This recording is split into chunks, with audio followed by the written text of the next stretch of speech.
I met some cool humans over the course of the evening. We shared words of hope and hinted at the outcome of our dreams. Those descriptors leaked from personal vaults temporarily not so tight amongst the vague and timidly trusted conversations. In that vein, my name was Ink. The getting to know me was sketched in pencil, however. I wanted for friendship, but I feared color of judgment hiding in the winks and handshakes. So I skated out most of my inner expression. Then, too soon, the park closed. I was out of my ass, but I made sure to dump, shower, and change my shorts before that happened.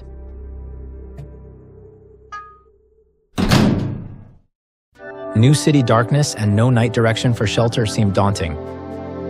At least I was clean fresh for the challenge. I hit the streets with my pack full. I passed a later bro to Tony, who was smoking a cigarette at the bus stop on the corner. Hey, where you crashing, friend? He asked with genuine concern as I rolled past. I am sure there is a shelter someplace near, I responded, trying not to sound concerned. No. Zero volume that noise. You are too young and danger pretty, especially for a solo dance on the darkness fandango. You'd just be begging to get tripped on innocence into the pit. Says you. I do say.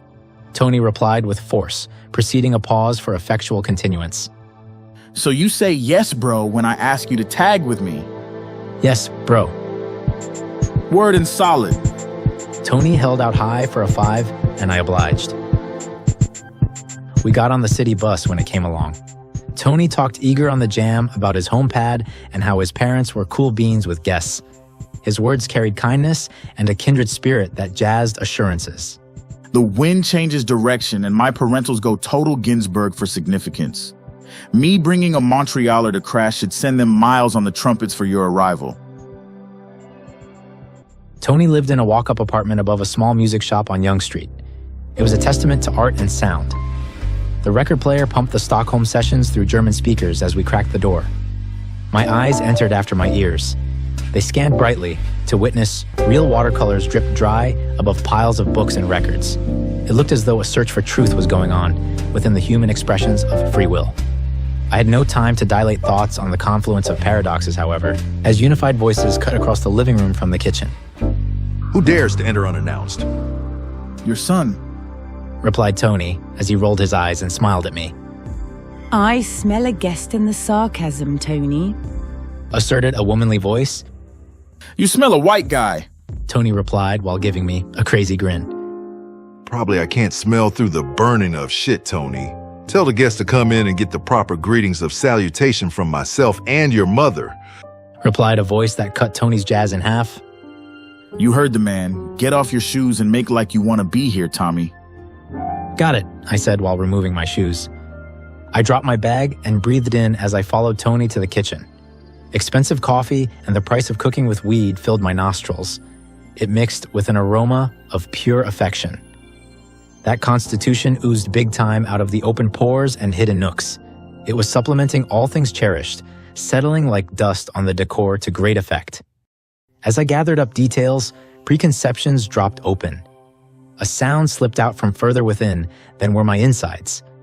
And in the back, behind my own emotional starvation, I was tempted to eat it all up with a glutinous heart. Then Tony's mom interrupted the thought. Holy Schroeder, it is a white guy, she spouted as I entered the kitchen. Jesus, sweet peanut, are you here for the silver or the spoons? Asked the father. I am here for the 1980s. Father Time wants his cliches back. Is that the teased hair or the mascara-coated confidence you are referring to? Tony's mother retorted. Then both parents looked at each other and started laughing hysterically. Shit almighty, can we all take a break from the sarcasm? Tony sighed, to the aggressive. Tony Benjamin, we won't have that language begrudging our ears, asserted his dad between giggles. Well, does your lyrical guest have a name that we can start over on? Asked his mother. Thomas, I said. Well, it is nice to meet you, Thomas.